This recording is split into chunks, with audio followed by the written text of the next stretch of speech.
Okay, what's going on, everybody? My name is Mangg, and today we're diving back into the 80s. The late 80s, at least. Because we are going to be playing through the Gold Box series of Dungeons & Dragons computer role-playing games.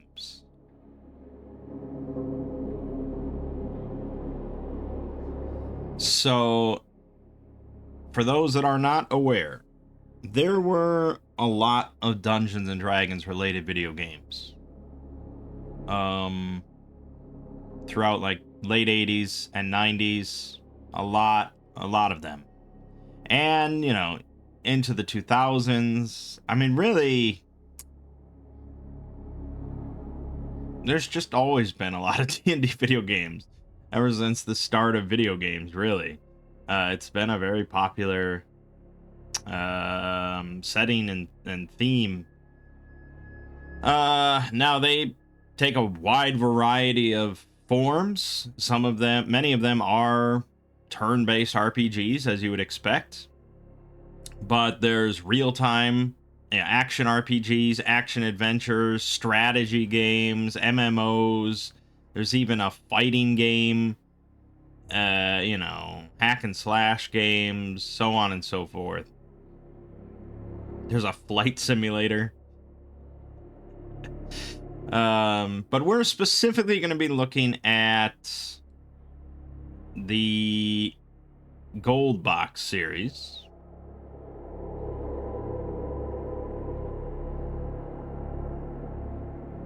Which started with Pool of Radiance in 1988.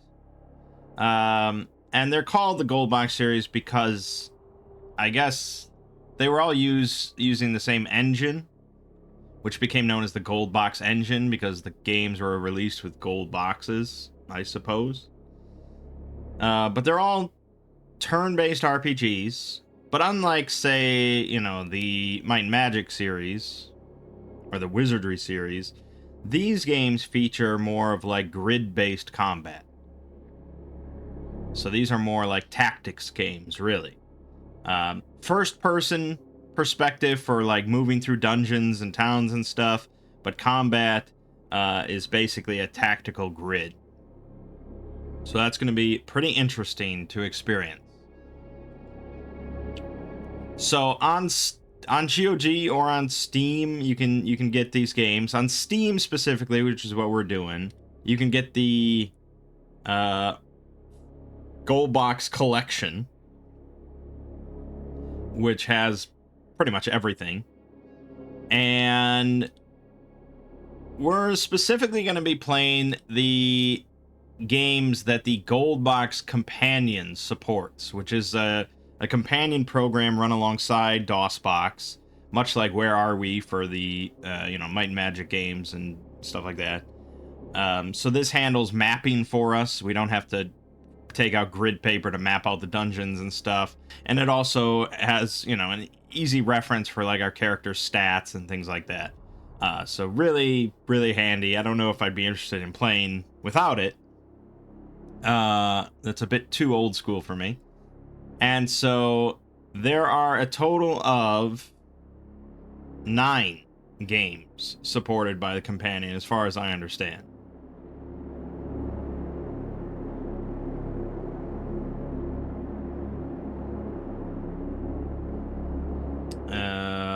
I believe. There might be a couple more, but at the top of the website, it shows the 9 main sort of Gold Box games. So I assume that's about it. Anyway, that's what we'll be doing. That's enough. That's enough games. So those games are, in the Forgotten Realms setting, you have Pool of Radiance, Curse of the Azure Bond, Secret of the Silver Blades, and Pools of Darkness. That's all one storyline.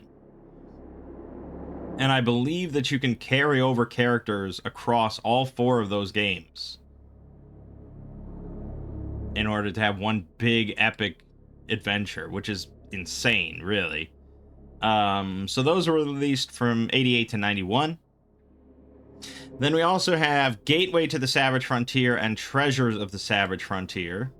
So that is a new storyline, but it's still set in the Forgotten Realms. So that's just a 2-game storyline. And I believe you can transfer characters over.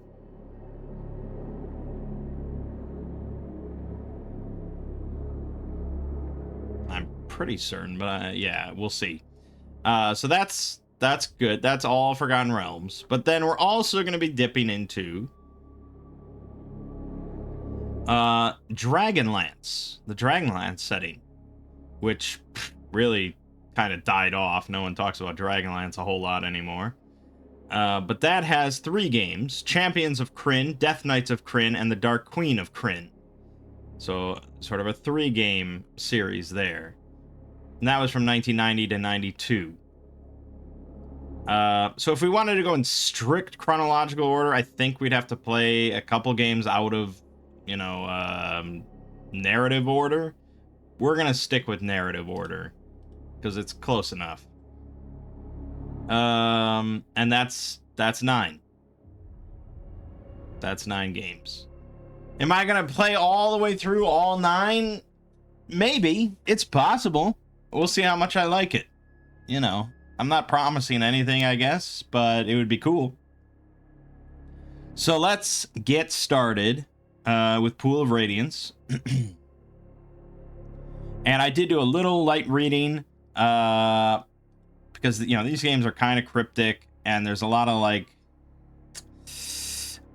oddities sometimes with these old games that it helps to know ahead of time.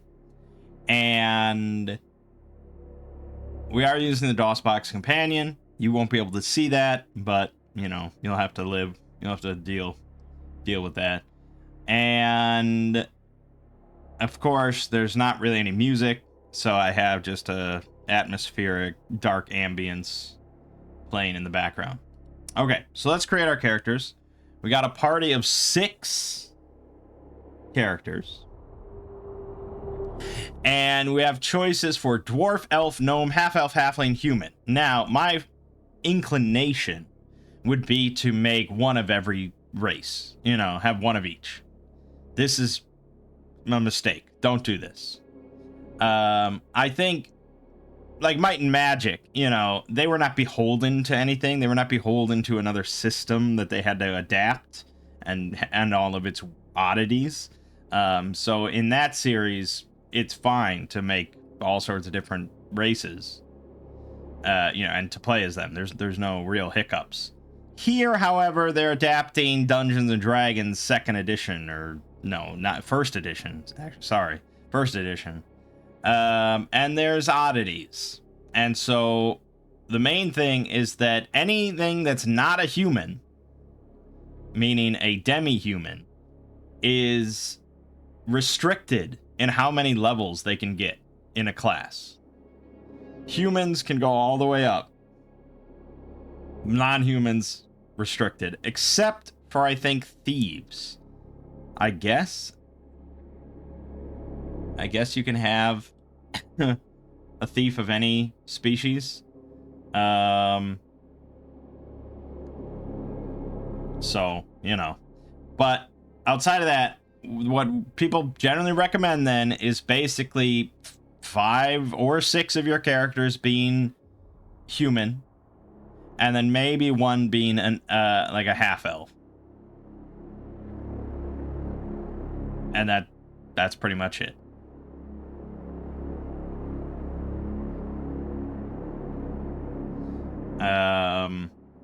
So yeah, our party's gonna mostly be humans. It's not that big of a deal. It's a bit of a bummer, but it's livable.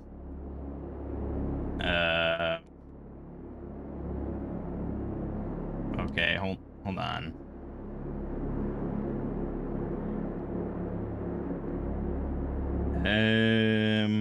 I gotta look up the controls, maybe? You'd think it would just be an arrow key, but no. Use the home and end keys. Really? Holy shit, the home and end keys. to move up and down a vertical menu. All right, so we got a human, and one person recommends 3 fighters. Because fighters, well, let me just clarify. There's only 4 classes. Fighter, thief, cleric, magic user. That's it. That's old school. So fighters, obviously, pretty good.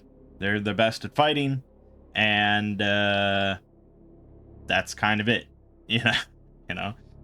So if you are a female fighter, you can't actually get max strength. You can't get 18/100 strength. Only male fighters can get that. So all of our fighters are going to be human males. Quite generic. But yeah, fighter. And then I guess for alignment, if we want to carry these characters over to future games where they start adding like paladins and rangers and stuff, apparently you can't have a paladin in a party with any evil character. Supposedly. But I also read that there's some badass swords you can get that are only usable by lawful evil characters. So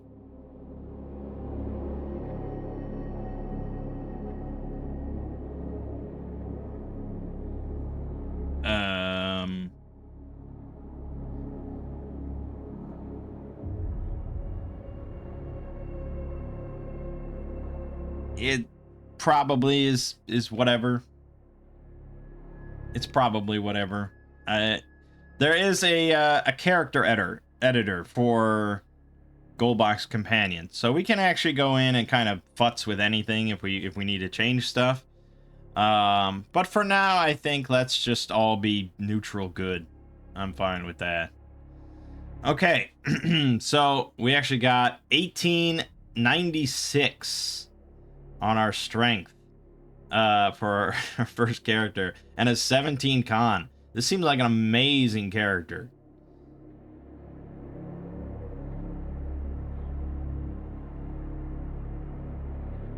I don't know, they removed the whole secondary strength score there after, I don't know, 2nd edition.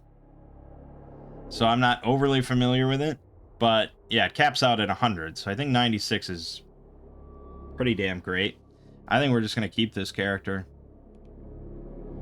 and we will name him Mangg.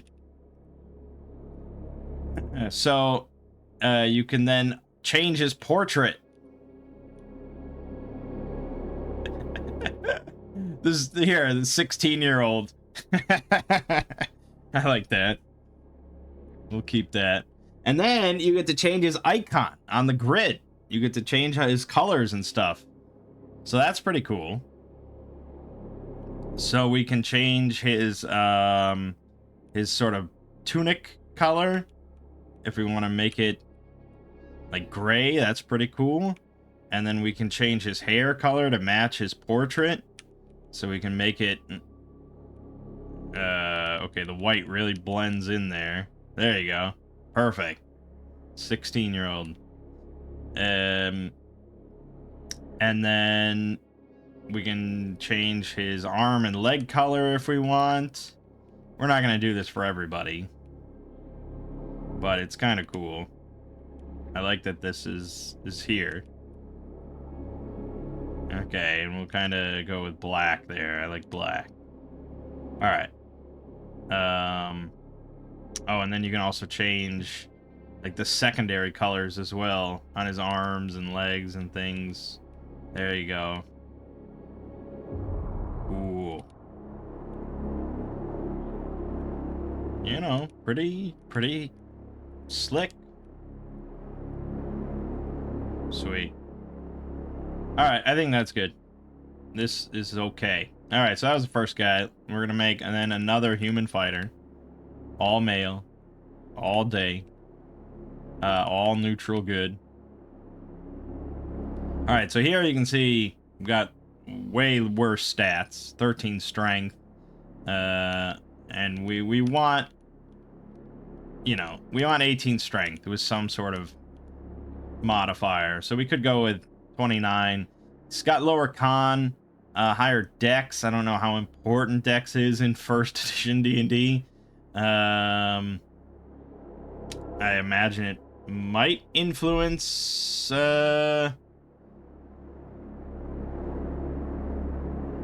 AC.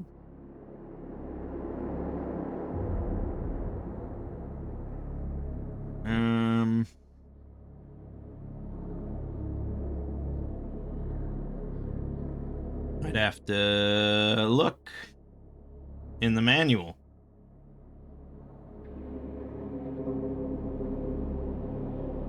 There's a lot of information in this manual. It's just a text dump.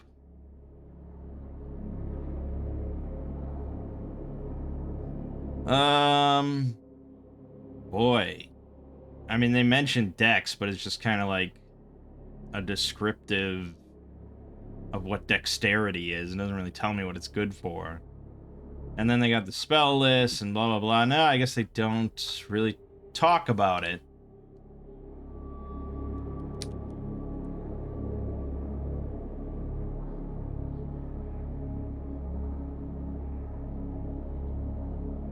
Well, I guess it does help determine dexterity. So, sure. A bit lower con.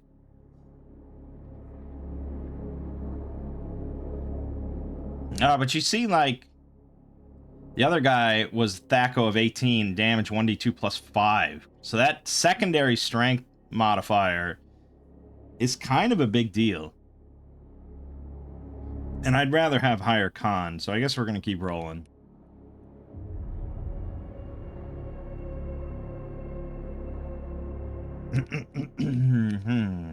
No.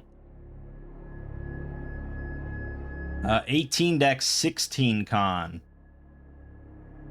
That's a bit more acceptable. And I think it does modify his AC. So, old school D&D has descending AC and Thaco. I will not be able to provide a really good explanation for it, but you want a lower number for your AC. So like a 0 AC is really good, and that's what Thaco is. That is to hit AC 0. And that's what you basically need to roll on a d20 for your character to hit a target that has an AC of 0. So our guy would have to roll a 19 or 20 to hit AC 0. And then you kind of subtract from that. So to hit an AC of 6, we would need like a 13. You know, or higher. Thankfully, this is a video game. We don't have to think about it all. And I don't have, you know, there's like Thaco charts, you know, and stuff in the original game and blah, blah, blah. There's a reason that Thaco is gone. And not many gamers play with Thaco and descending AC anymore.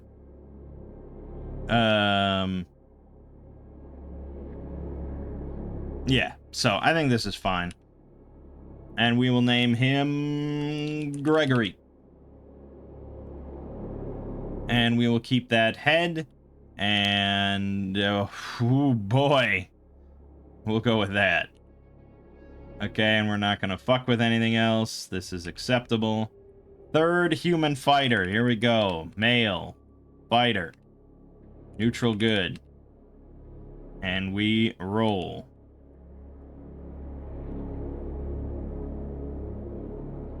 So you can see now how good that opening roll was on Mangg. An 1896 on strength. Pretty absurd.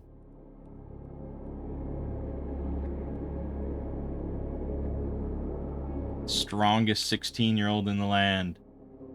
So there's an 18 and an 08.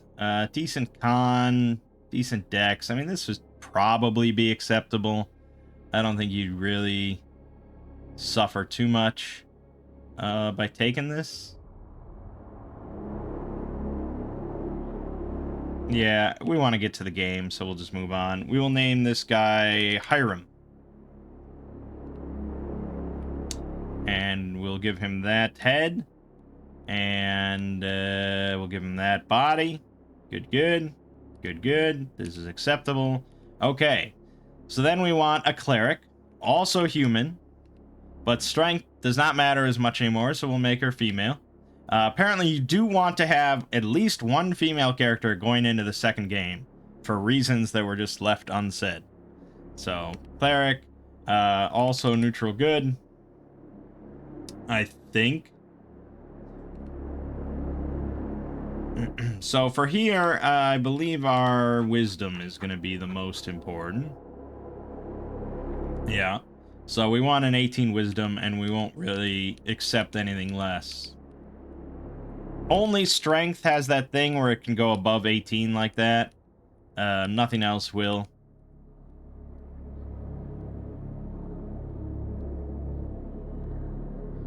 You know, I don't know how that rule got started or for what reason specifically, but yeah, it's in Baldur's Gate 1 and 2 as well, obviously. So I'm familiar enough with it there. Oh boy. Now, getting an 18 on any stat is unlikely. You know, you gotta roll 3 6s on 3d6. And then getting it specifically in the one you want, because we can't exchange stats here. It's 3d6 down the line. It's a lot of rolls. Eventually, I'll accept a 17, but...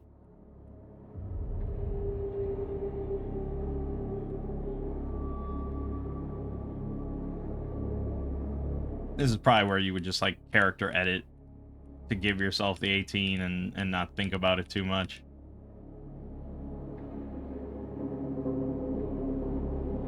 Because given enough time, you will get an 18. I mean, I guess given enough time, you'd have 18 in all stats. The odds of that being astronomical.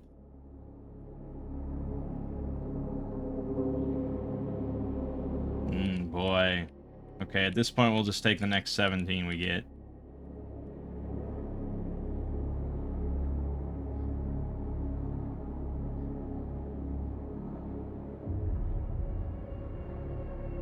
Come on. Maybe I'll have to settle for a 16 soon.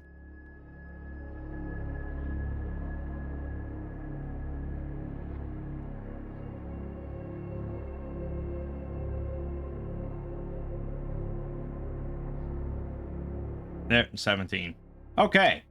Actually, pretty good stats, to be honest, overall. 15 strength, 18 int, 17 wisdom, 15 dex, 14 con, 14 charisma. I think the modifiers...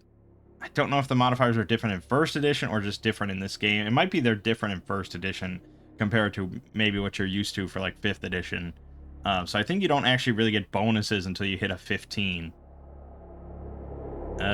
But yeah, so we got 5 HP, 20 Thaco, 1d2 damage. We're not fighters. We're a cleric. So that was the most important, the wisdom. And we will name her Serena. And obviously we want to get a female in there. I was kind of vaguely happy with one of those. We'll go with that. And then the body. Alright,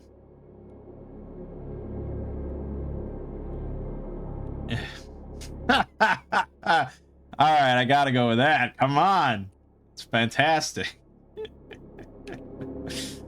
God. Okay, then we want our primary magic user. So another human. Also a female. Why not? Magic user. Neutral good.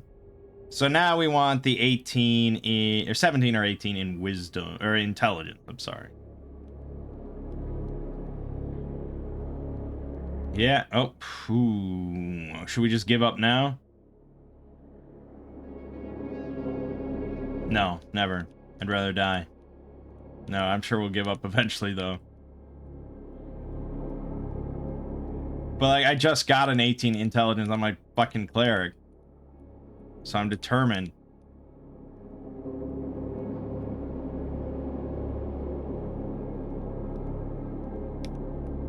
Multiple 17s that I'm gonna wish I had later.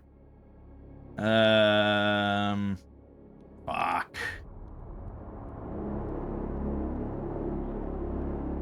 The stats in general seem way too high, so I don't know if it's 3d6 entirely. There we go. Boom, 17 strength, 18 in, 14 wisdom, 15 dex, 15 con, 15 charisma. If you actually rolled this character legitimately for 3d6 down the line, you'd be very fucking pleased. So we will keep the character, and we will name them, Emilla.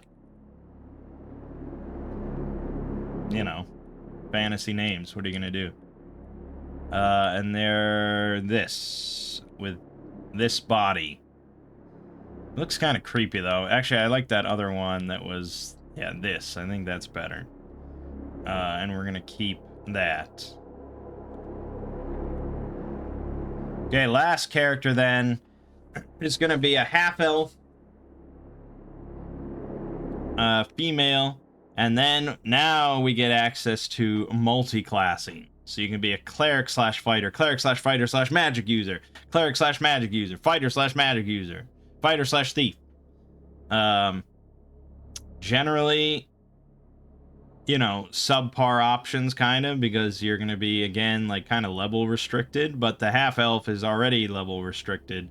So it actually kind of works out. So we're going to be a magic user slash thief. And we're going to be neutral good. And we want high int, high dex. Everything else is mostly gravy. So now I have to look at kind of two stats. We'd like both of them to be around 17. That's pretty good already. That's pretty good across the board, kind of. I don't know if I want to bother with more than that. So we'll just keep it. And we will name her, Rosalina. And for our head, we're gonna go with... I don't like that, but that seems to be the last... Oh wait, there's one more at the end there. There we go. And then for body, there is kind of a... There's that one, which is pretty good. I think that one is appropriate, though. Let me take that. And she should really be in all black. So let me just change. Then we want arm to be in black, leg to be, whoops, leg to be in black. Good, good.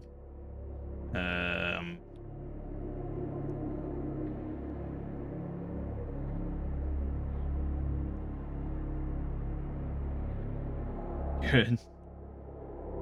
You know, this is important stuff, god damn it.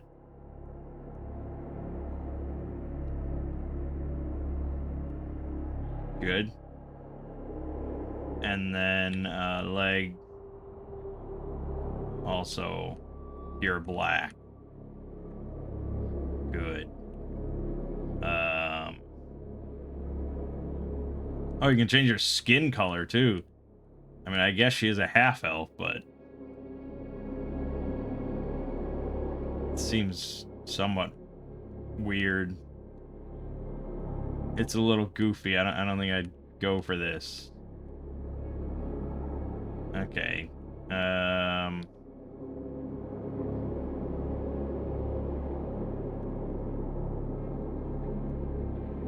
So you can't change like the shape of the hair. It's just the color of it. So yeah, I don't think it matters too much. We'll stick with that. Okay. All right, add character to party. Boom, boom, boom, boom, boom, boom. There's our party. Cock lock ready to rock.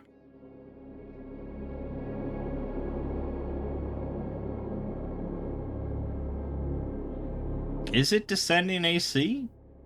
I feel... I don't... Maybe. Why is Mangg's AC so fucking high? Or low, I guess. And we will begin adventuring. Greetings, courageous ones. I am Rolf, appointed by the council to introduce newcomers to the fair city of Flan. If you will accompany me, I will start the tour. You now face an entrance to the Temple of Tyr. There are 3 temples in Flan: Tyr's, Sun's, and Tempus. Tyr's is the largest and houses Bishop Brachio. If you will turn around now, you will see the entrance to the passenger dock area we just departed. Few ships dare the perilous passage here, but the council is developing a plan to open up the sea lanes. Please follow me.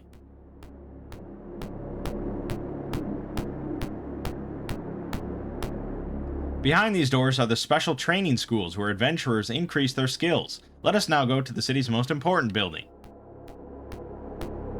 We are just outside the city hall.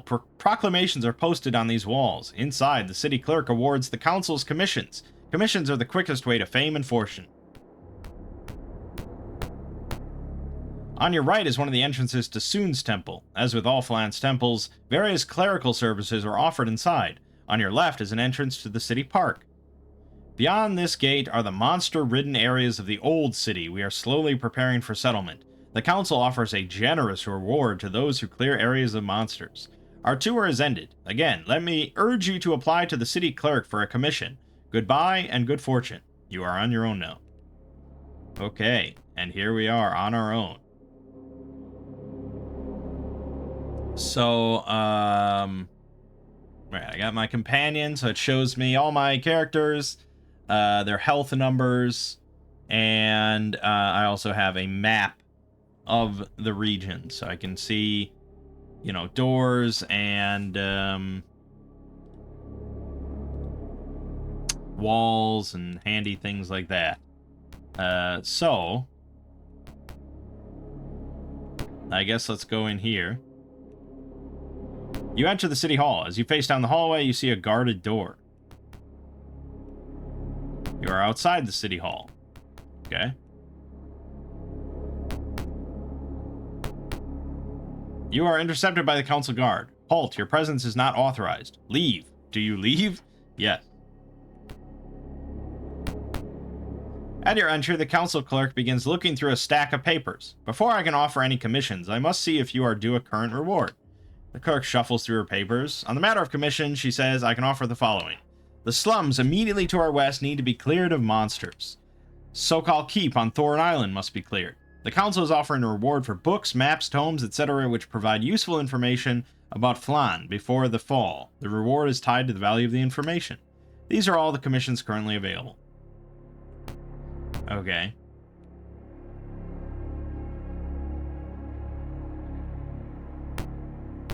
Okay. Yeah, okay. And that's blocked, okay. Then there's basically, these are all just exits out to the street. Okay.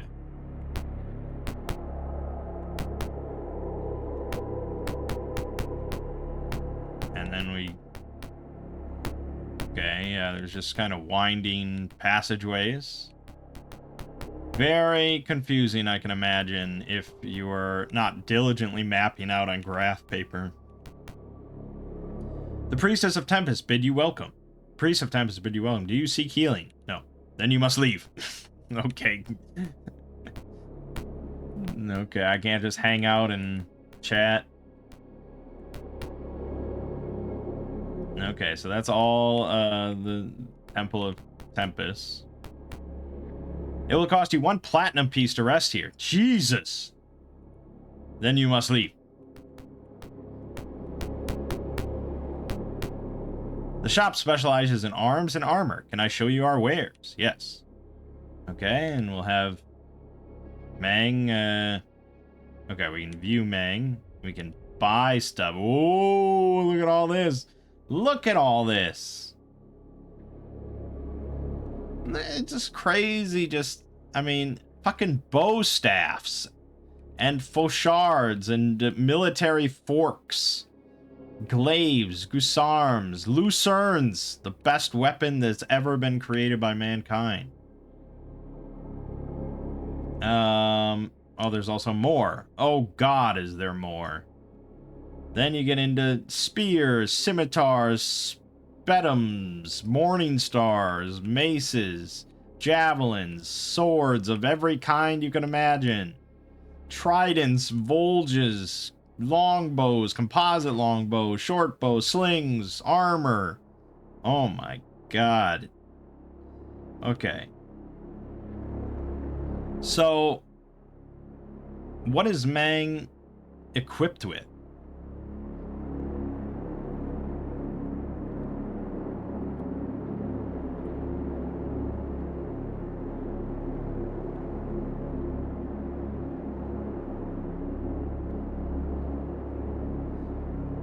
Excuse me, but you have left some money here. Do you want to go back and get your money? Yeah, okay, I left money there.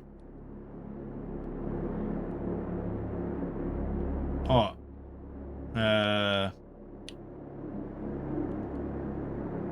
Apparently I dropped all my money on the floor. I wasn't aware of that.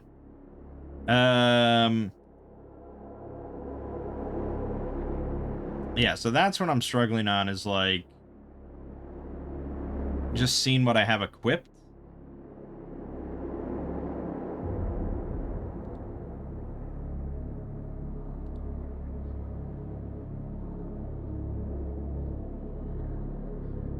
Just kind of looking at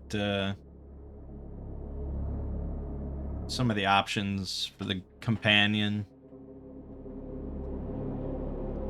Doesn't seem like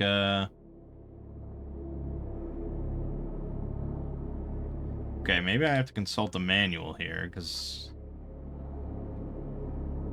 it's a little confusing.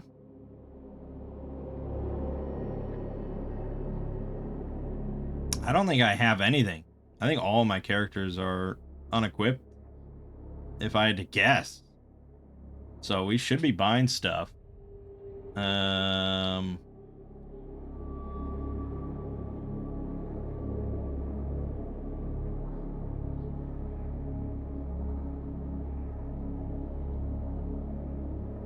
But there's so many weapon choices, and oh my God. Oh God, there's just so many options. I need like a guide to just tell me, or give me a recommendation here.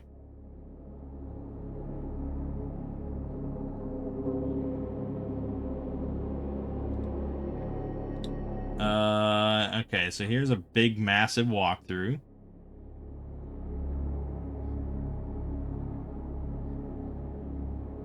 Massive walkthrough, uh-huh. Uh-huh, uh-huh.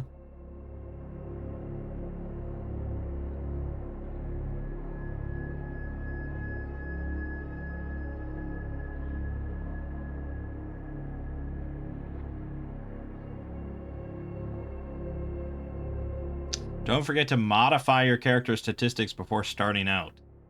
Well, I didn't do that. Any character with Thief as one class should buy leather armor, blah, blah, blah. Fighters and clerics should buy banded mail. Fighters and clerics should buy a shield. Pure clerics should start with a flail. Pure magic users with a quarterstaff. Other characters should begin with a longsword.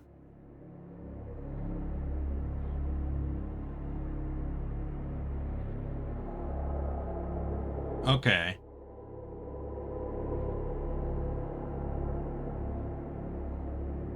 Every fighter should soon have a mace or flail to deal with skeletons. You do not need to buy bows. Blah, blah, blah. Okay. I think we can shop then.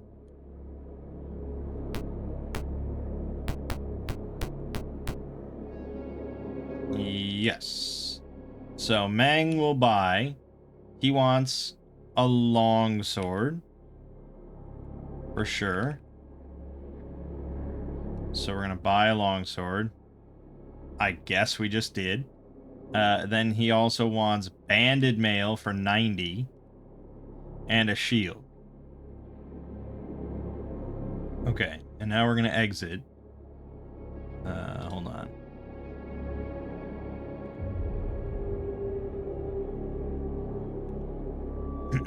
There we go. Now we have items. Ready item. So we're going to use... Oh, must be ready. Yes, ready. Ready. Okay, good. So now we can see he's got an AC of 3. Very good. And he deals 1d8 plus 5 damage on a hit. With a THAC0 of 18. I think that's... I don't know how good of a THAC0 you're really going to have at level 1. So, I'm okay with that. Good. I think that's fine. And then,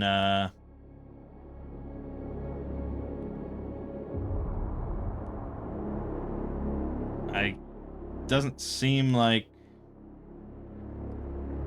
Oh, okay, cool. I have to keep going in and out. Okay, so now Gregory is going to buy the exact same stuff. Assuming he's got enough money. So he's going to buy the longsword. Not enough money. Right, so we have to pool everyone's money. So pool. Then I have to take it because it's on the ground. You pool it on the floor, I suppose. Right, and then we go and we're buying the longsword. And then the banded mail and the shield. Okay, and then Hiram is going to pool and take the money. So we spent 24 platinum there. This is obviously going to be the most expensive purchases for all our fighters, but very necessary. Longsword, banded mail, shield. Okay, then we have Serena, who's our cleric. So she's going to pool our 31 platinum, and she's going to buy a flail, they said? That's cheap. Flail, and then... What did it recommend for... Oh, it recommended a shield for sure. Chain? Chain sounds right. No, also banded mail for the cleric. Okay. Expensive. Then our pure magic user is going to take our 2 gold and 9 platinum and buy a quarterstaff for 1. And that's it. I think that's it. You can't really use anything else. It did recommend... Oh, pure magic user should eventually buy a few darts as a ranged weapon. Okay. And then Rosalina, our magic user slash thief, is going to buy a longsword, I guess. Doesn't sound right, but sure. And leather armor. And that should be good.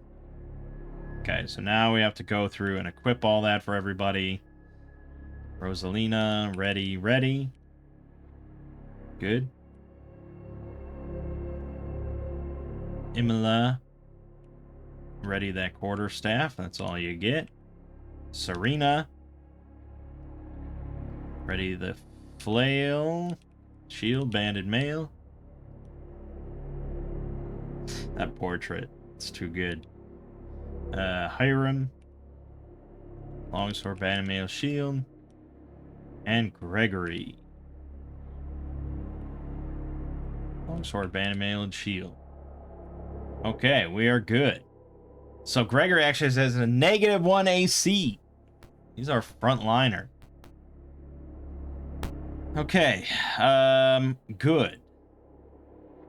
Now, say I wanted to save the game, as one might be interested in doing.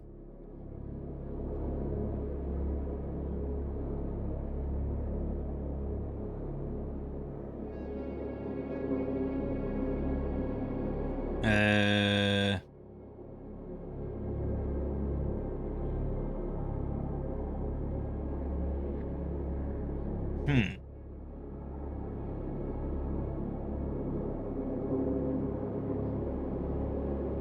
Oh, it's in the encamp menu. Okay. That's fine. So we're going to go and encamp. Harding makes camp. Save. Yes. No, don't quit to DOS. Alright, I think we're good. And we could look at our magic. Memorize. Can memorize cleric spells 3. Okay, so here's our first level cleric spell options. Bless, curse, cure light wounds, cause light wounds, detect magic, protection from evil, protection from good, resist cold. And we do have information on all of these spells. Bless can only be used in camp or combat. Affects those characters not in melee. It only affects those characters not in melee.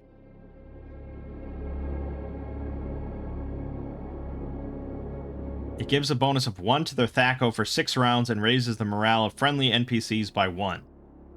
Interesting. Use it in camp only if you know you're going into combat immediately afterward. Also, I think you can use it in combat, but you can't put it on anyone that's in melee, which is kind of strange.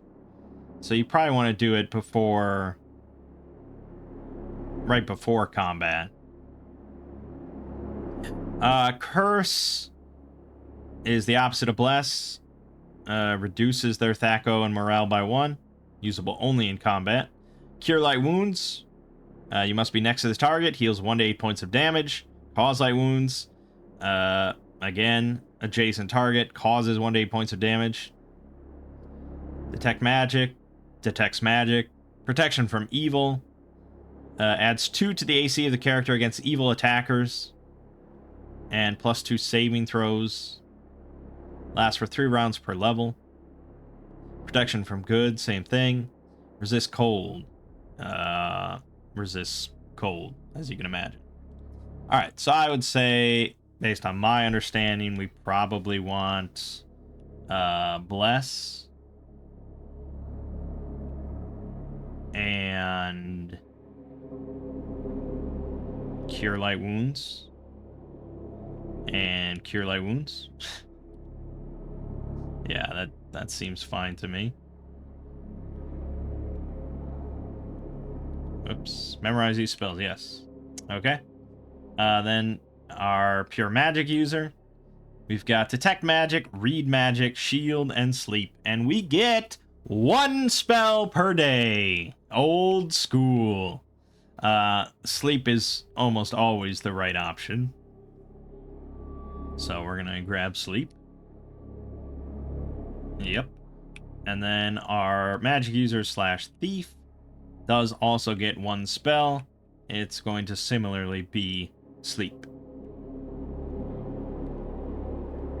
Okay. I think that's good.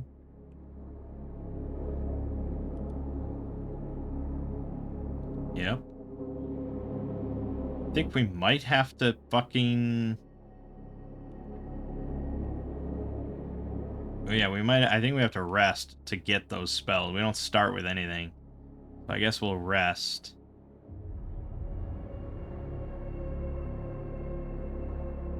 Oh, we're interrupted by the guards. You're aroused by the city watch and told to move along. What do you do?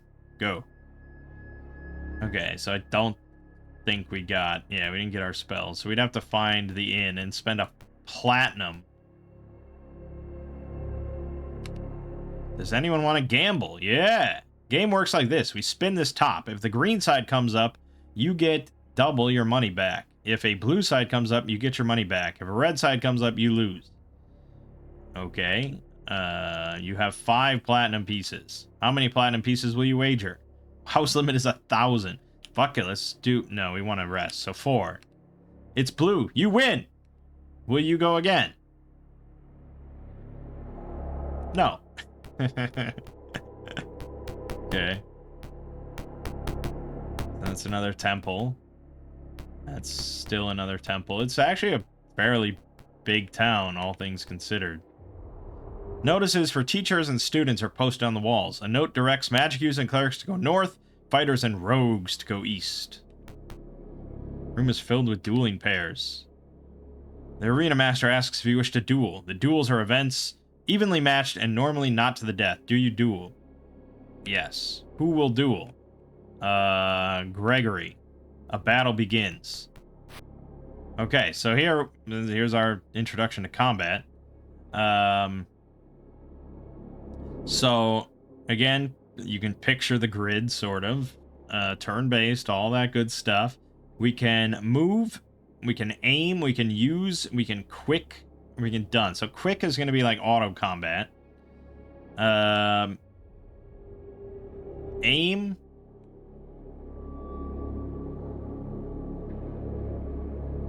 Aim at Rolf.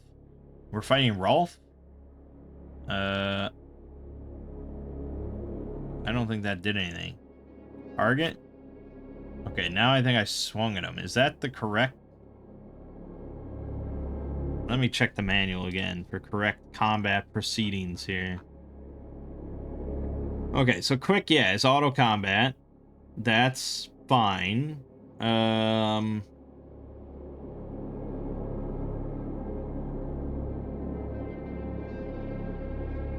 Move is used to move a character and to attack. You attack by moving the character into an enemy's square.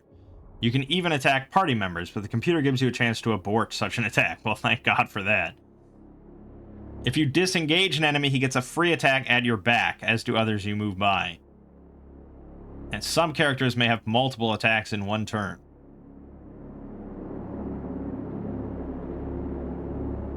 Fighters may make a special form of multiple attacks called a sweep.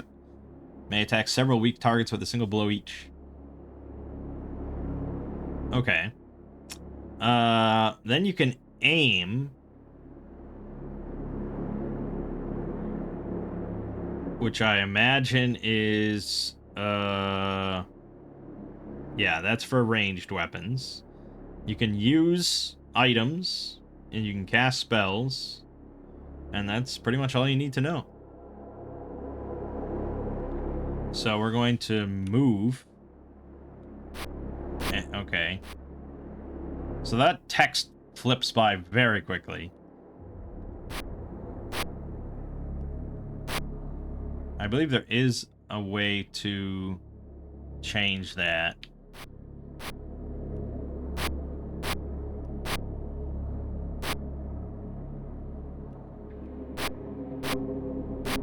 It's a lot of misses.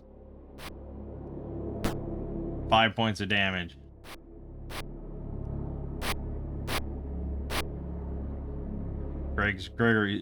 Rolf has 7 left.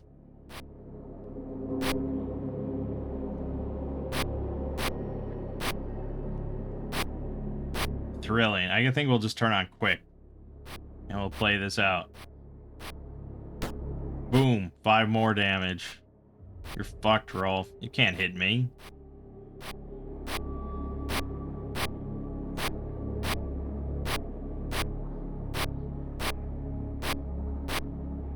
I can barely hit him.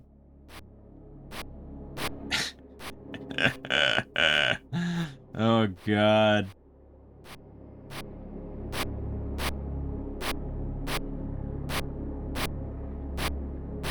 This is insane. There you go! Then you can continue battle, but there's no point because it's over. You have won the duel. The duelist receives 100 XP. Wow. That seems farmable, really. I mean, there was no... I don't know if he could even hit me, really. That's pretty funny. Yeah, he's got a THAC0 of 19, which is not great. So Mangg would be better, but his AC is much worse. So, you know. That's funny stuff. Okay, moving on. So that's all that. You walk near the poisonous barren river. You are welcomed by Priestess Joy of Soon. Do you seek healing? No. Then you must leave. Okay. The unsettled area. So that's our destination for our first, like, dungeon. Now, the problem with the auto map is that it doesn't tell me, it doesn't give me labels. I can put labels on it, so maybe I should.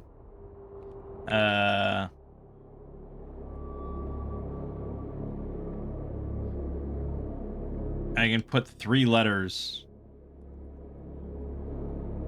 on it. Okay. And then I can also... So I can put in the description of what's there. So I could go around then and, like, mark everything. So here's, like, training. So we'll put that there. And then this is the temple to Soon. So we can put that there. You know, so you're kind of mapping yourself a little bit. It's not like Where Are We, I guess, where it does everything for you.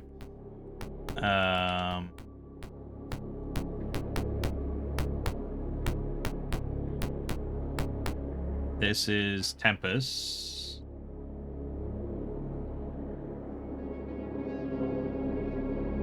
You know, we may as well mark this. I don't know how much time we'll spend in this town, but... okay, here's the inn, so I definitely want to mark that. Yes, I want to stay. Who will pay? Rosalina will pay. Party makes camp. And we will not quit the DOS. Rest. Rest time. So it's... What? 3? Oh, is this number of hours? I don't know, 8 hours? Yeah, okay.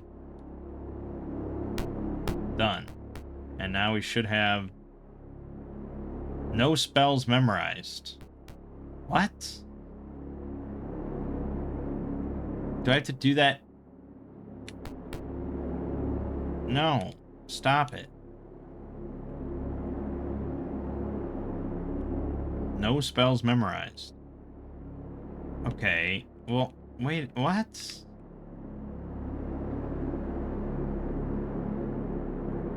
Yes.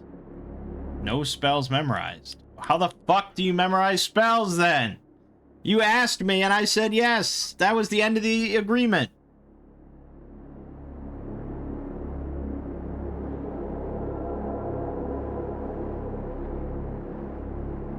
Picking a spell to memorize does not mean that the spell's memorized. Shit would never fly today. Learning a spell takes 15 minutes game time per level of spell, plus a period of relaxation before starting to memorize 1 or more spells. See the rest command in the magic menu. Only 1 spell may be learned at a time.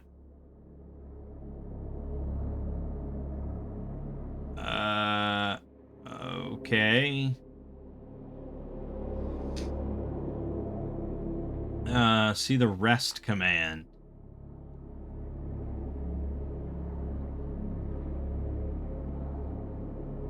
To memorize spells or heal naturally, specific rest time is necessary. For every 24 uninterrupted hours of resting in camp, every wounded character regains 1 hit point. Man, that's old school. The initial resting time is established by anyone who is memorizing spells. The screen will show the days, hours, and minutes necessary for the spell-using members of the party to memorize the spells they want to memorize. Memorizing any spells at all takes a minimum of 4 hours. 3rd level spells take a minimum of 6 hours. Okay. Okay. So, I don't know what happened then to, like, my first attempt at memorizing spells or what that was, but okay, we're lining this up again.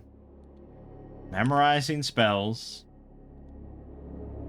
And we don't want to sleep in the streets, so we're going to go back into the inn. We'll pay my platinum again. And then we're going to rest. And it says 0 hours. That's the minimum time. Okay, now it reset again. So I guess every time you encamp... I don't know. It's a little... It's strange. I mean, let's be real. It's strange.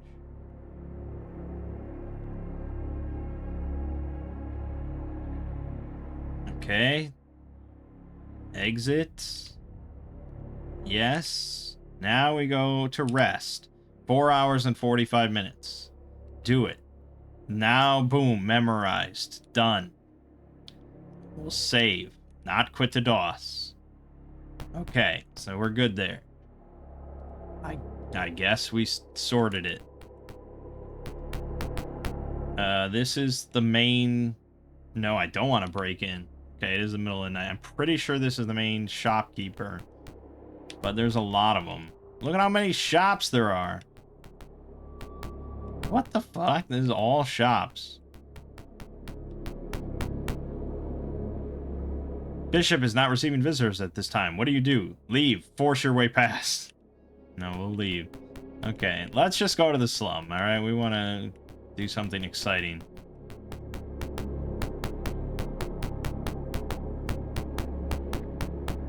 You are by the gateway, yes. Slums. You have entered the monster-crawling slums of Flan.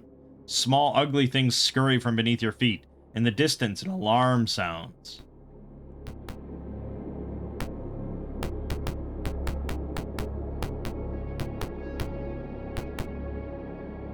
You have surprised a party of goblins. Okay, so... we have... So we could initiate combat now, from what I understand, and we'll be further apart. So if we have a bunch of ranged attacks and they don't, that's advantageous. We don't, though, so it doesn't really matter too much, and we want to advance. You have surprised a party of goblins. Good. Combat. Battle begins. Look at this now. We are in it. This is full D&D. Alright, so Mangg is just gonna swing. Gregory is just gonna swing. Now, yeah, so our spellcasters don't want to blow spells, I imagine, on a fight like this. I mean, it is 6 goblins, so maybe it's worth... I have no idea, really. We could give it a try. But let's... We'll just guard. Now, the thief could go in, but I think we have a decent line here, so we're just gonna take advantage of that. Hiram will swing. Boom, killed one. Holy shit. Okay. Guard. Gregory, swing. Killed one. Mangg just took 6 points of damage. So I actually want to make an opening for our cleric to get in there. Done. Guard. Move. Cast. Cure Light Wounds. Cast. On Mangg. Target. Oh, fully healed. Alright, so she healed him for 6. Well, you cannot attack diagonal, apparently. Okay, we got one. We got one. We got one. No. Miss. Okay, done. Guard. Move. We'll flank him. Boom, dead. Okay, so what is this shit on the ground?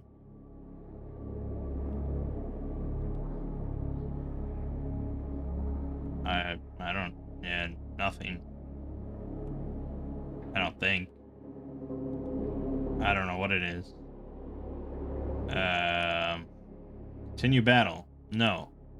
Party is 1. Each character receives 15 XP. Okay, and we got money. 108 silver. Nice. Excellent. And look at all this loot. Oh my god.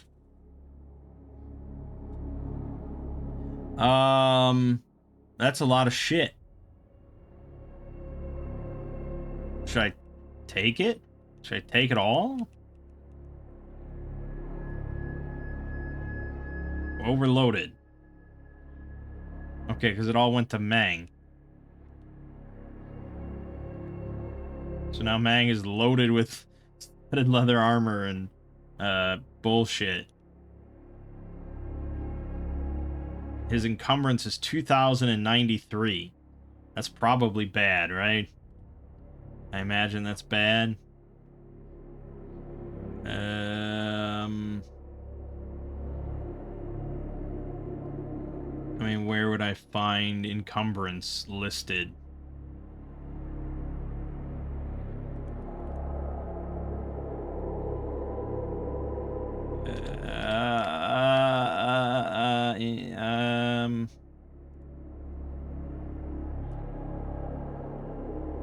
Encumbrance here. Encumbrance is the weight in coins you're currently carrying. You may carry up to what is listed in the statistics strength table without penalty, which permits a base movement rate of 12. If you carry extra weight beyond that, you take the following movement penalties. Oh, yeah, okay. So his movement is now a 9.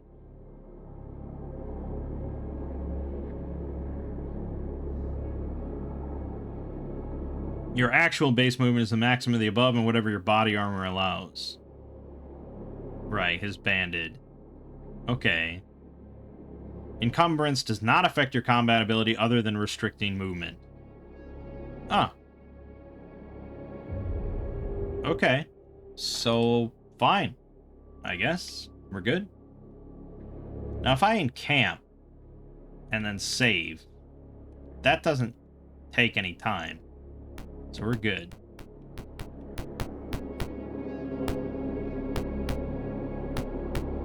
Turning doesn't take any time, thankfully. So we're good there. Oh, several orcs are arguing over some papers. A battle begins. Okay, so here we have a different layout. Gregory is going to be kind of swarmed, but that's okay. He can take it. He's just going to swing. He misses. Hiram's going to get up here and swing. Damage. Mangg, swing. Kill. There could be an argument here for a spell, perhaps? No, so you can't move through allies. That's good to know, I think. I'm gonna hold off a moment, see if they ever hit any of us. So, guard.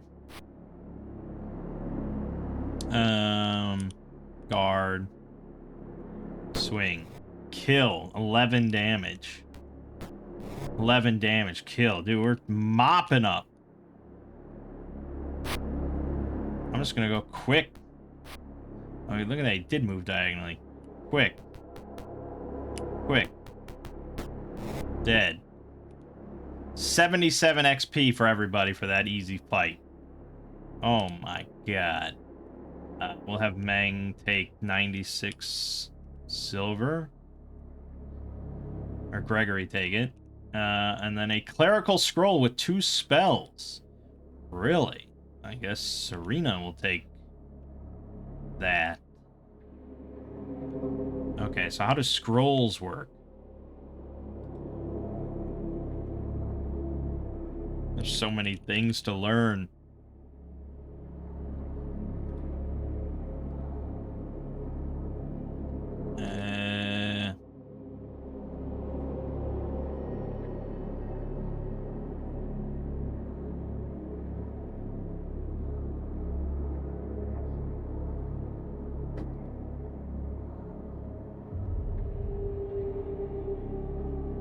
Okay. No, okay.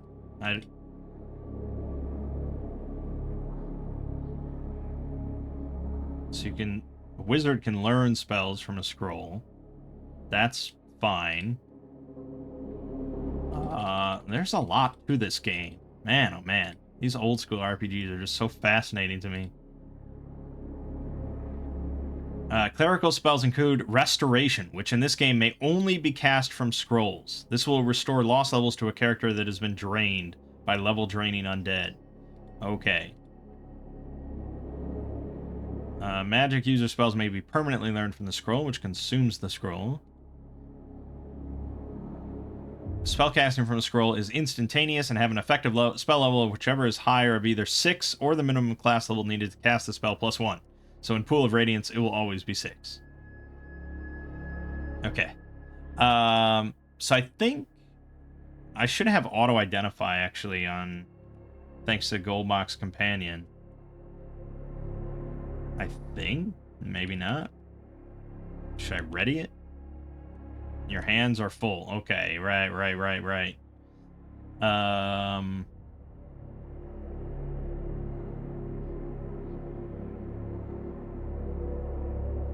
Oh, and the companion actually has...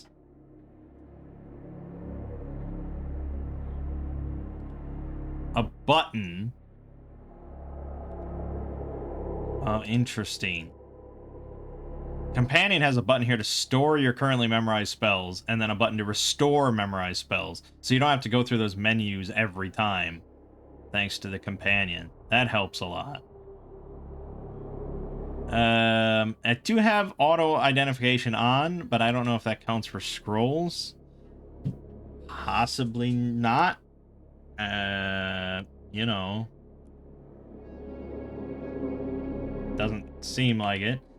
We could just look at the walkthrough here, which will tell us exactly what that is. Assuming that's like a fixed thing and not a random drop.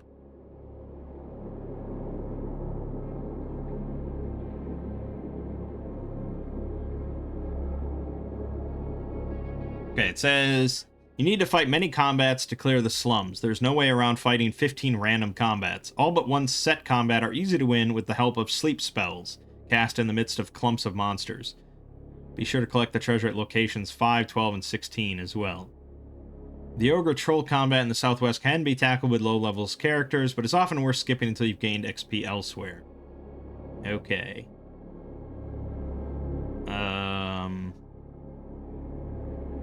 Interesting.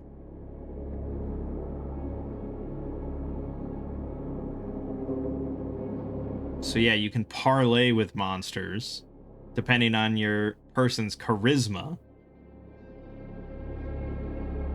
And if you roll low, the monsters attack with a plus 20 bonus to morale.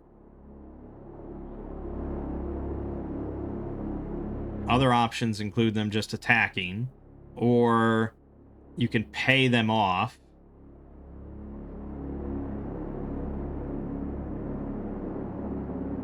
Or you can leave. Or if you roll really well, they will just run away from you. Resting, you may rest safely either in a room where you've defeated a set encounter or anywhere if you've cleared the block. It is not safe if you've killed the gypsy at location 8. Okay. If you are interrupted, if possible, the chance is 24% every 2 hours. It will be by the same monsters as for a random encounter. This can happen even if you've killed all the actual random encounters. To clear the slums, you're supposed to defeat all 15 random encounters, defeat all 9 set encounters, deal with Olo at location 3 by either doing his quest or killing him. I mean, that's kind of cool that you do that. Blah, blah, blah. Okay, here. Yeah. It's Cure Light Wounds and Cure Light Wounds. Those are the two that's the two spells there. I imagine there's an option somewhere to identify that, but, yeah. I'm gonna save again. We're gonna be... Okay, so resting. Yeah, so it definitely has a chance for a random encounter, I guess. Pretty much no matter anywhere here. But it doesn't cost, like, food or anything. There's no ration. It's not like Might and Magic. So... Oh, here's a locked door. We can bash it, we can pick it, or we can exit.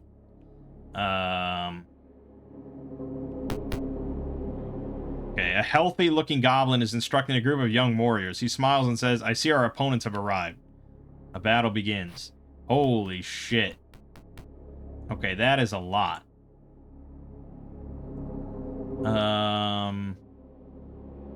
We're just gonna wait. I think Imola is finally gonna bust out sleep. Cast. Okay, manual. We want to just put it in a big clump, right? So, I don't know. Here?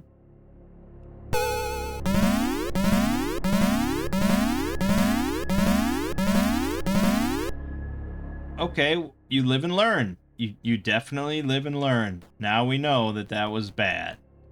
So it's a 3x3 and can affect your own allies. I'm gonna move here, and then I'm just gonna guard.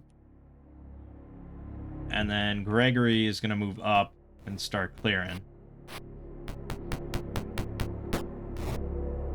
Yeah, okay, that's bad. So Hiram is dying.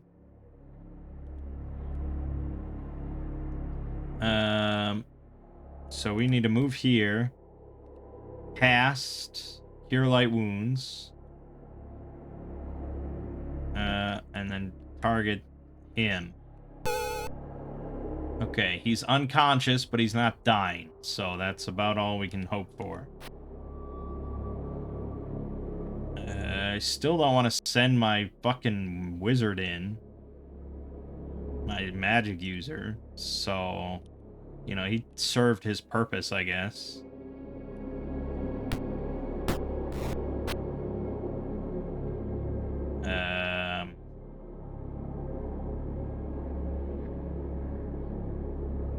I'm gonna quick and just see what he does. Okay. I don't know how to move diagonal. I don't have a numpad. So maybe it's like Cataclysm. I can use the numbers to move diagonally. I don't know. I'd have to look.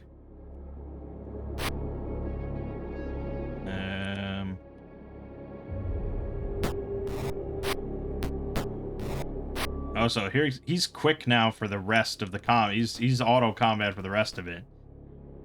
I guess that's okay. It's fine. We'll be fine. Boom. Done. 109 XP for that.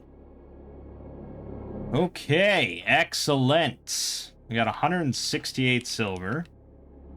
And a shit ton of stuff. Yeah, I don't know if it's worth taking all this. That's a lot of crap. Let me just see.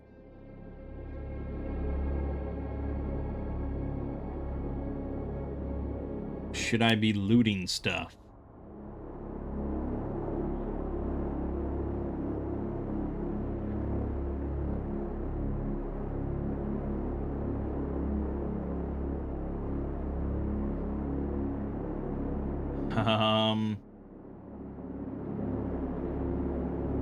I don't know. It doesn't really...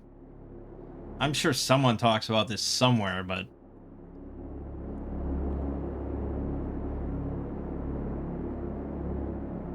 You know.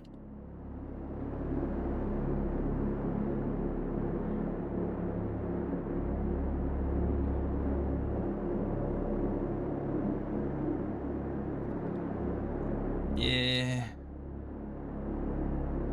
Okay, now here it says in the walkthrough, among the loot for this battle is leather armor +1.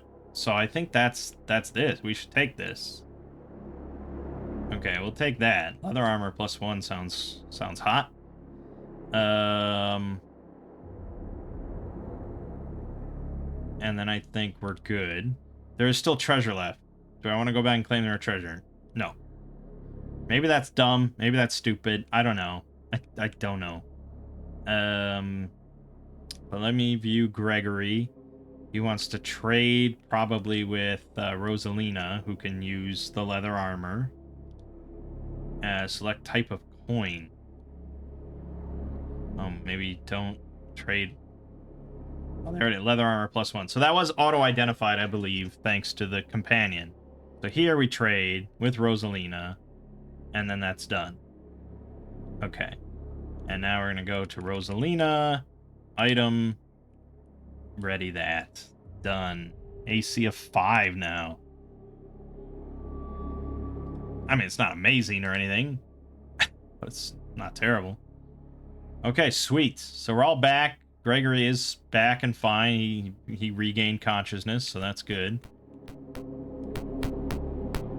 Okay, so I picked the lock and I went in. And then that triggered that fight. So I think that was a set encounter. Let's pick it again. Okay, now we failed to pick it. Unless... Oh, shit. You spy a group of seedy-looking orcs. Combat. Okay, they got a little spring in their step there. Gregory... Oh, that's right. The ops took 2 damage there. Yeah, I mean, Serena has an AC of 2. Okay, so if I press 1... Aha, it is like Cataclysm. Ooh. Oh, not you. Definitely not you. You sit back. You're not doing anything. Okay. So then 7, 1, 7. That Cataclysm experience paying off. Boom, kill. Hiram, you gotta get in there, boy. Boom. Got him. Oh, they fled. Awesome.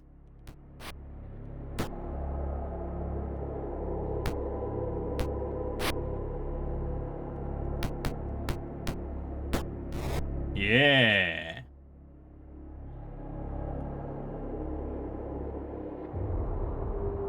Oh. 16 XP. And 144 silver. And that's it. No loot. Awesome. Cool. Save again? I wish it didn't ask me to... I mean, I don't know. I don't think there's a quick save option just through the companion or anything like that, or no other option.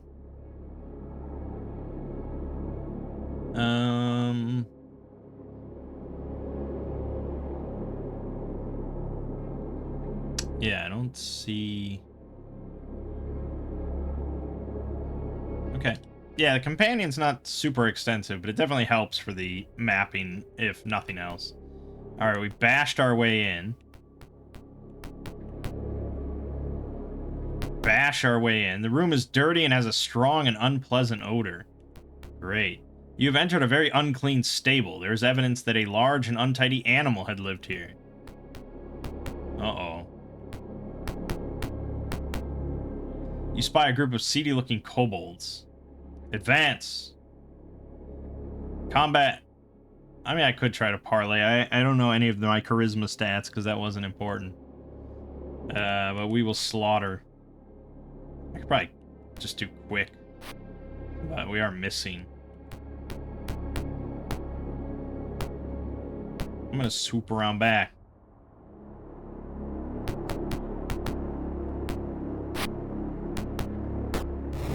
That was a mistake. That was definitely quite dumb. Alright, good to know.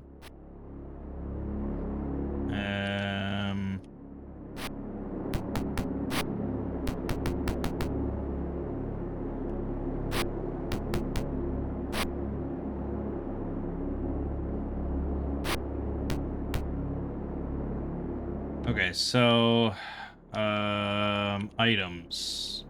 Swap out my flail for a scroll. My hands are full. 2 hands for the scroll. Okay, and then I want to use Cure Light Wounds on this person. Okay. Didn't recover all the health. And still unconscious, but...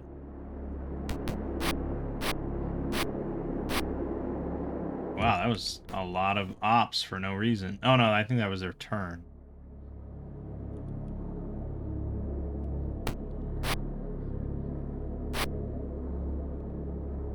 Okay, hold on. We want to then re-equip flail and shield. And then move.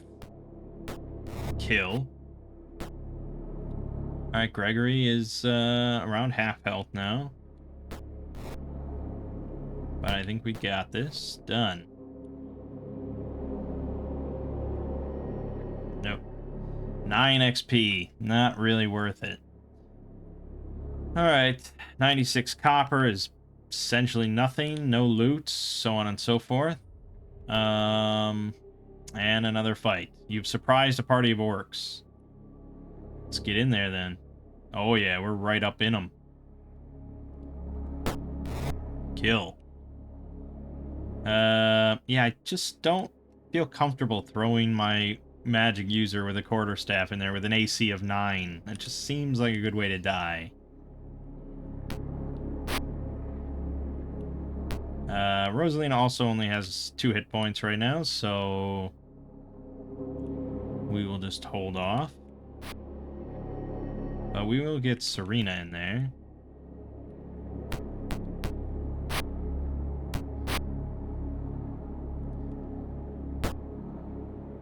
Serena now has 1 hit point.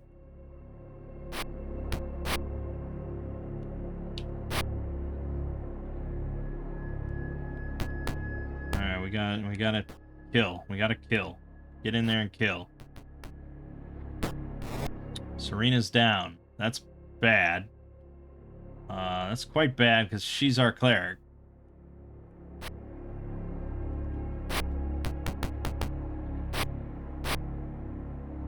I'm just gonna quick option on our melee. Okay, see that? No, I probably shouldn't have done that.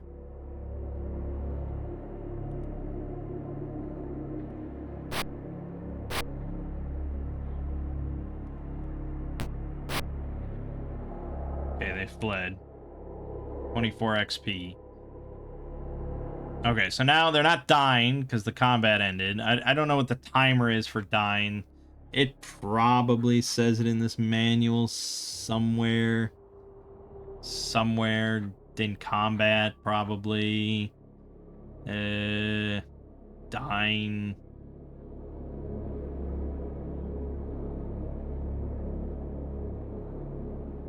Okay, so as long as any party member survives to the very end of the combat, bodies of unconscious or dead party members are assumed to be with the party.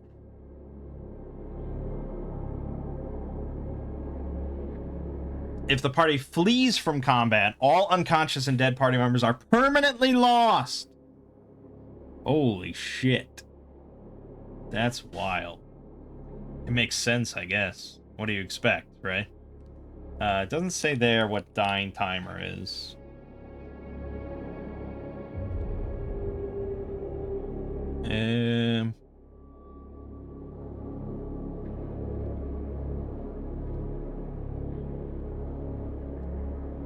And this walkthrough doesn't say either, so I don't know. Okay. A character is knocked unconscious and reduced to 0 hit points or fewer. Between -1 and -9 hit points, 1 hit point is lost every round, unless another character issues the bandage command, which has unlimited range. You cast any cure spell on the character, or you win the combat. Any of these will bring the PC up to 0 hit points and stabilize. At -10 or fewer hit points, the PC dies. Nothing else can harm such an unconscious character. Okay. I mean, that's honestly fairly generous, I would say.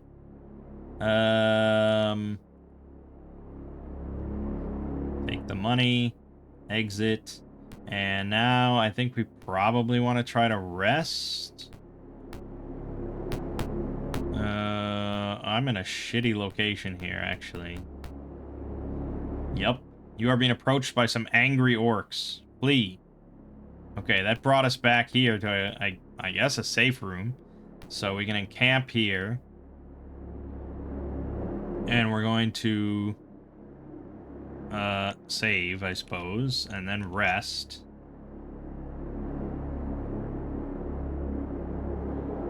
Now it says every 24 hours you get 1 hit point. So there's an option here in the companion called Encamp Fix. It says heals the characters not usable during combat. So I'm gonna click on this. That did fully heal everybody. Wait, what? I have surprised a party of kobolds. Okay. We will fight.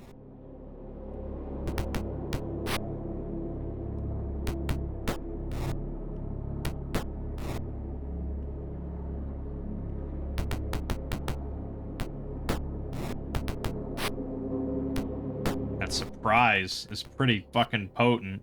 And he fled, so we're done. Alright, easy 8 XP. Yeah, we're at full health. So I'm not quite sure what that did, or how much time passed, or the status of my spells currently. But, yeah, that was easy.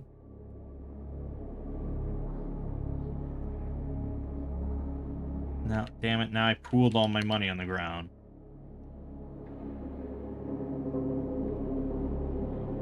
Oh, wait, well, hold on. What is share? Oh, okay. And then there's 2 short swords, which I don't care about.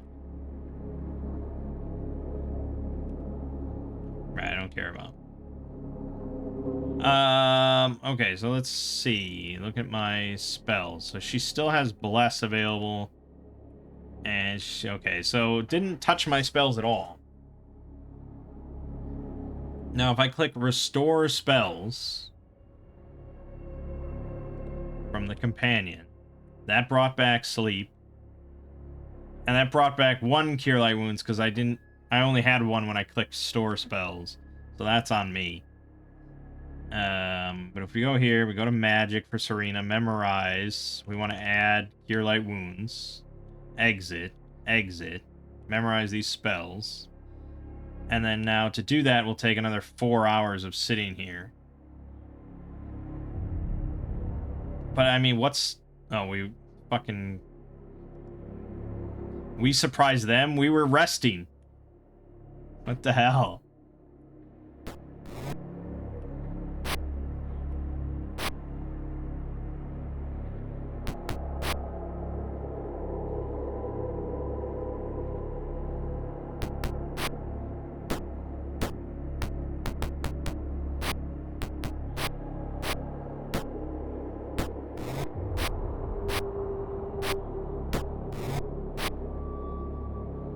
And they fled.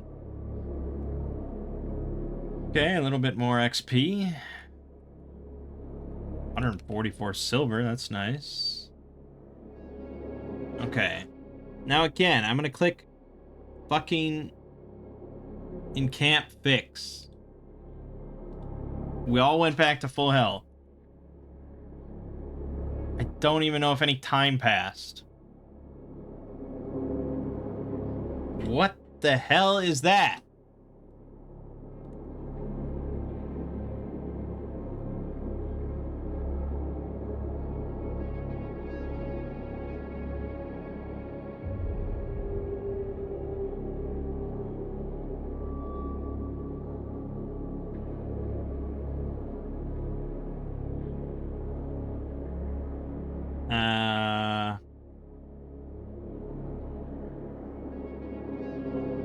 I wonder if I'm... Fuck.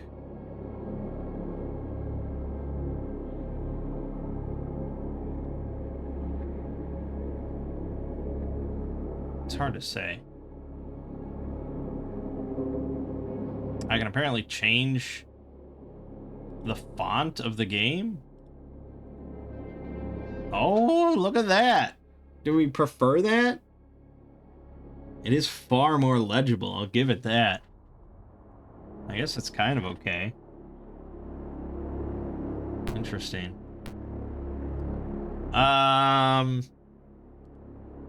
Okay,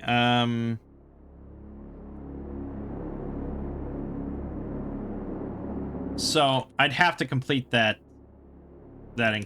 rest. I'd have to complete the 4-hour rest in order for this to work. And we were just gonna like keep getting ambushed during the 4 hours. Oh no, there we go, we got it. Okay, so it's kind of weird because I don't think that works like this in the tabletop game. I thought at the start of every day, you have to spend time preparing your spells for the day. Whereas here, it's more like you use up the spells. And if you don't use the spells, like, they're there until you use them. But then once you use spells, you have to spend that rest period. I think that's how it's working, which I suppose makes sense. But then the time of the day, I guess the time of the day does matter. But, like, you could spend 100 hours resting, right? And it's not like Might and Magic. You don't have food, there's no age or anything like that. So I don't think there's really any downsides to resting outside of random encounters in dangerous spots, or in a town you have to spend money. So I guess there is that aspect, which is kind of interesting. But okay, we're good to go. So now we can keep moving through.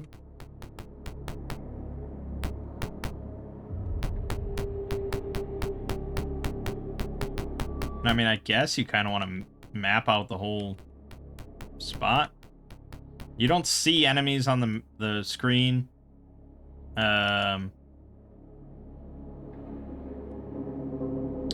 So, you know, you're just going to bump into stuff. Oh, I see. All of the enemies, all the orcs here have 5 hit points.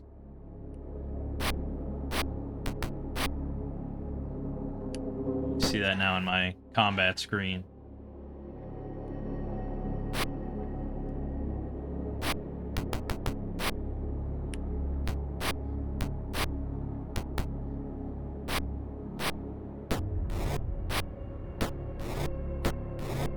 Damn.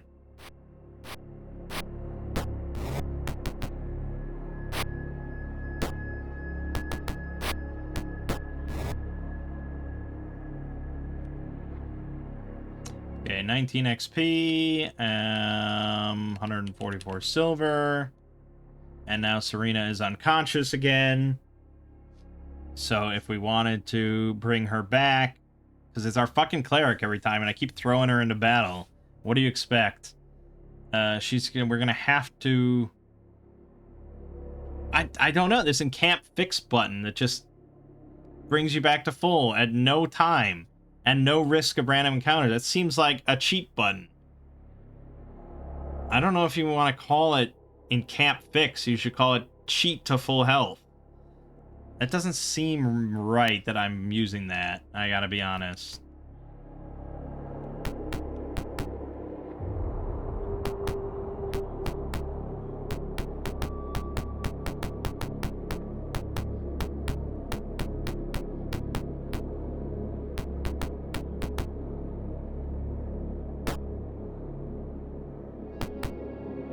You burst into an elegantly paneled room. A small man sits hunched over a table by the east wall. He sets down his pen and gazes sternly at you. Well, he demands, what do you do? Talk. We will be nice. I may have a use for you, the man says. Some time ago, I ordered a special potion. The potion is ready, but I can't leave to fetch it. Bring it here, I pay well. Except, it waits in a booth in the old rope guild, but a short distance to the southeast from where you now stand. Speak my name, Olo. The old rope guild, southeast. Okay, we have a quest.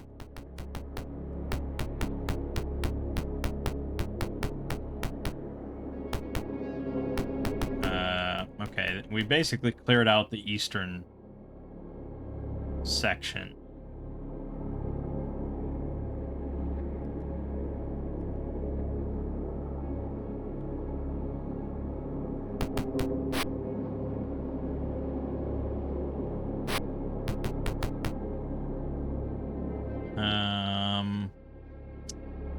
Yeah, I guess Rosalina can participate, because she can be healed. Hiram.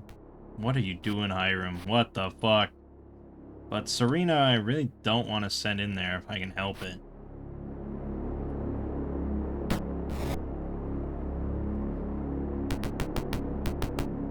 He's going all the way around? Okay, I should have backed up my magic user. That's on me.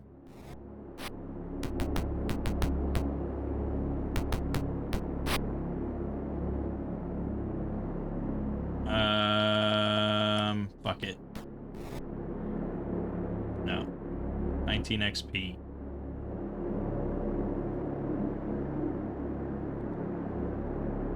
Okay, so now I could fucking hit the cheat button, but I'm not going to do that. We're going to actually cast Cure Light Wounds on Imola. Fully healed. Perfect. And then we'll save again, because I'm anal about it. And then we want to go here, here. You are surprised by kobolds.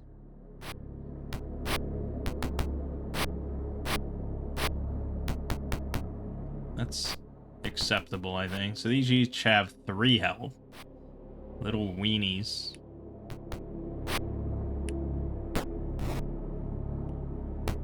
We'll have everyone go in.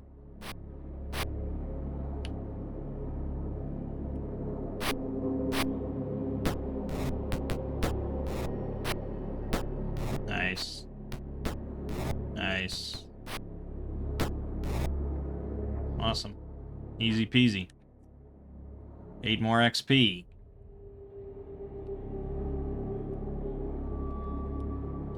$96 copper. A bunch of short swords I don't care about. So on and so forth. Pick her in.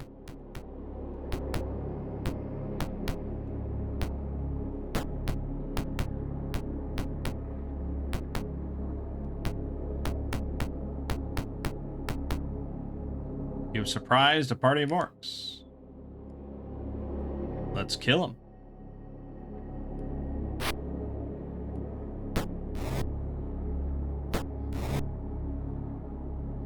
Yeah, I mean, so right now it's pretty simple and you know, we're just doing quick battle. Thank God for quick battle, though. That was a fantastic feature.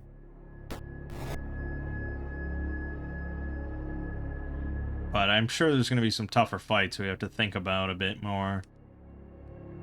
16 XP, 144 silver. We're fucking raking it in.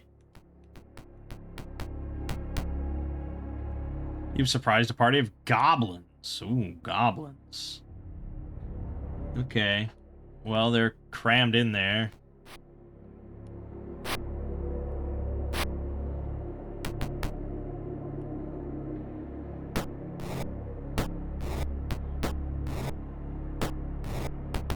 God, put him to the sword. Jesus. Easy 15 XP. Very nice.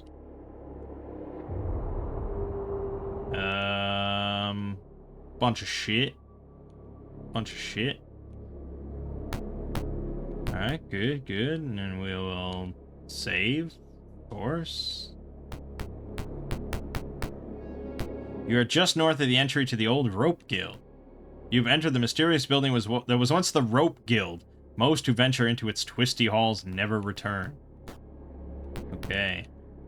Well, we've surprised a party of orcs, so we're fighting.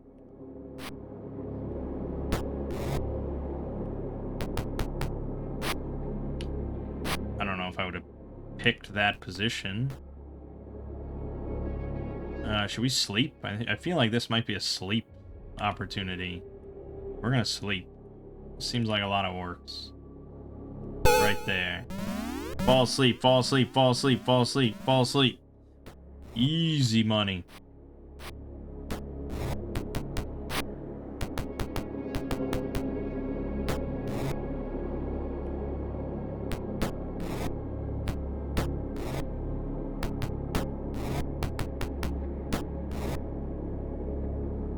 No. 24 XP. 216 silver. You'll love to see it. You see a group of seedy-looking kobolds. Okay, we will also fight them. Oh my god.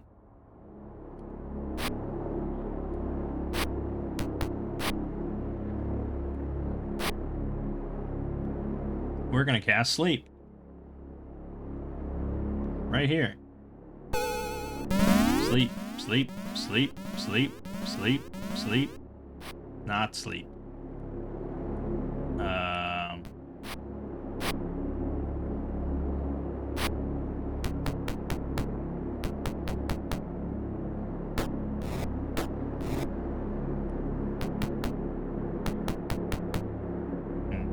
I feel like you could have done something, Rosalina.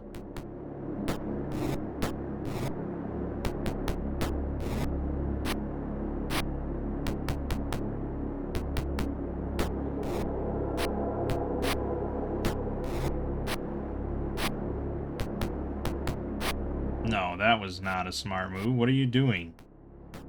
Okay. Quick combat, not always the smartest option, but we got him. 20 XP. 240 copper, 6 silver. Ooh, 20 arrows. Why not take them?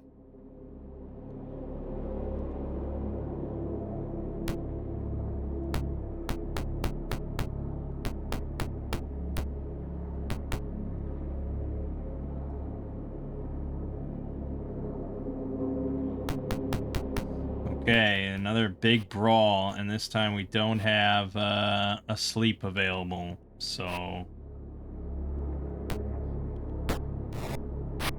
I think we need to hold the line a little bit better here. There you go. So, you're doing nothing. They're going to try to work their way around to flank us, but hopefully we've cleared out most of this by then.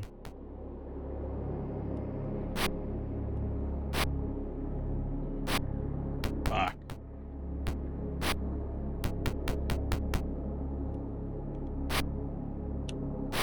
Come on, land a hit.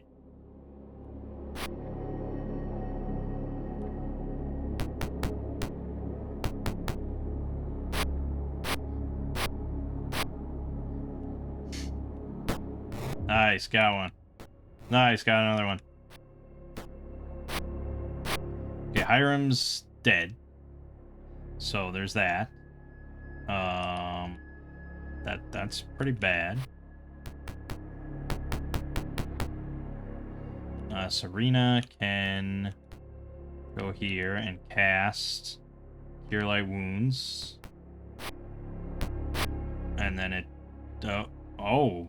So she had to spend like a turn to prepare it or something. Target Hiram, who is now unconscious. I mean, it doesn't get him up. So if we won the battle before he died, it's basically a waste. But I don't know how quickly we're going to be winning this, so... Mangg took a hit. Yeah, took an op.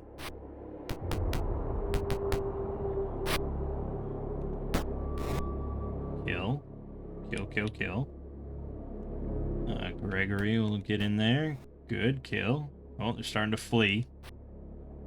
Oh yeah, they failed their morale checks. Think we got this in the bag. Nope.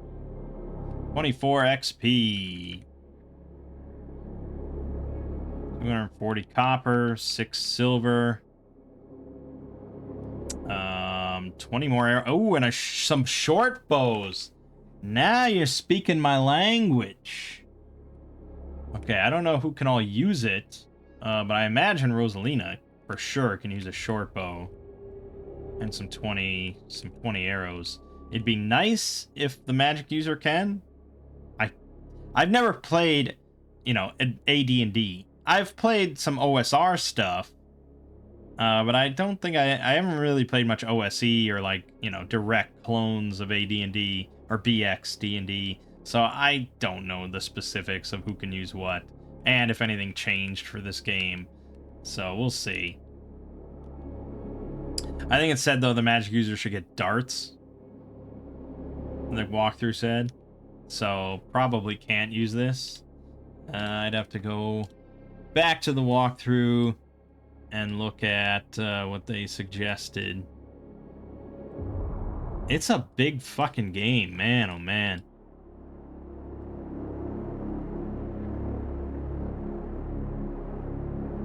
Oh my god, there's just a lot. Training costs 1,000 gold.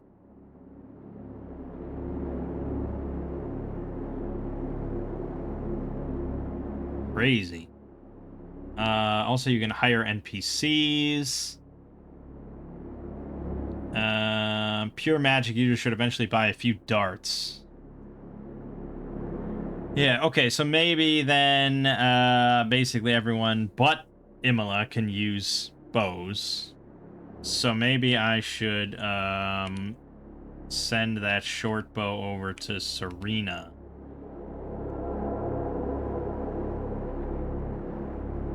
And then Serena can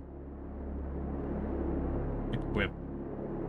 Wrong class. No, she cannot use it. Okay, then we'll send it over to Hiram, who definitely can use it.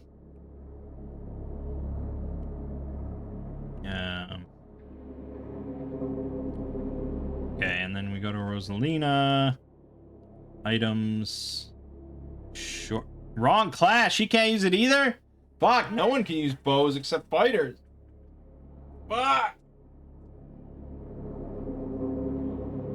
Okay, that's fine. I guess hand it over to Mangg. Oh, he's overloaded. That's right. We really have to go back to town, I think, soon. Yeah, he's carrying all this shit.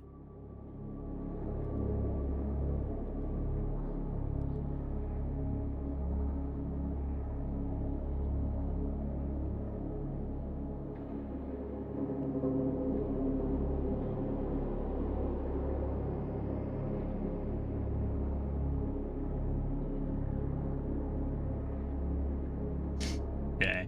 You know, menus. Menus, menus. Menus, menus.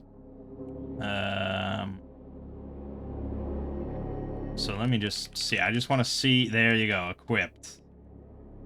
If we ever wanted to do so. But I think you can just kind of freely do that in the middle of your turn. I think. There wasn't really rules for, like, spending actions to swap out weapons until later on. So, I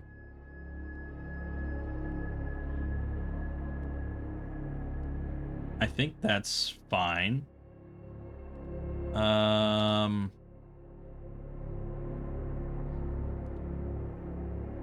Yeah, I mean, I probably should actually rest to get spells back and stuff. But I wanted to complete this guy's quest. I'm surprised by goblins. No! That's so many gobos. And I got no sleep.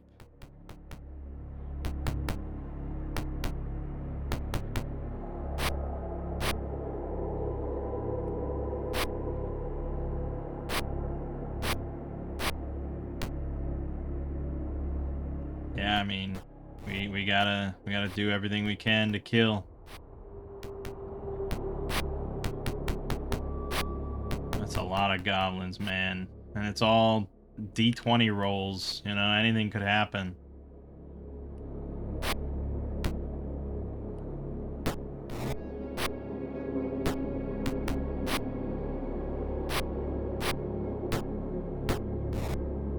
Hiram's at 2. Rosalina's down. Hiram's down. Shot his longbow.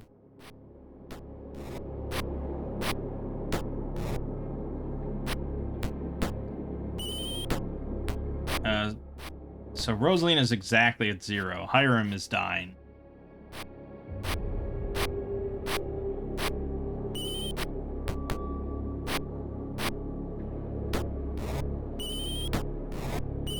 Imola's unconscious. Oh god. Everyone's dying. It's all up to Gregory.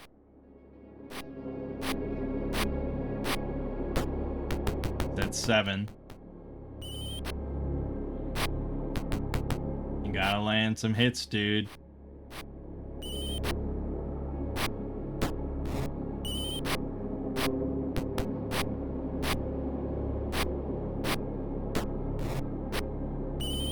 on, just flee, you fucks. You can't win. Gregory's too strong. Oh, Hiram is dead. So we're gonna reload anyways.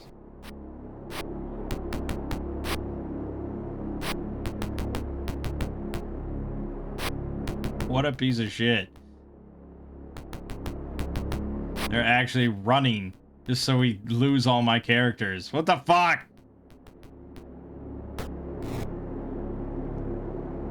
$200 XP for him because he's the only one alive.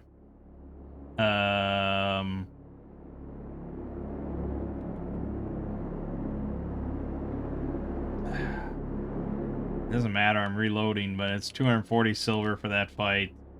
And there's a longbow, there's scale mail in there as well.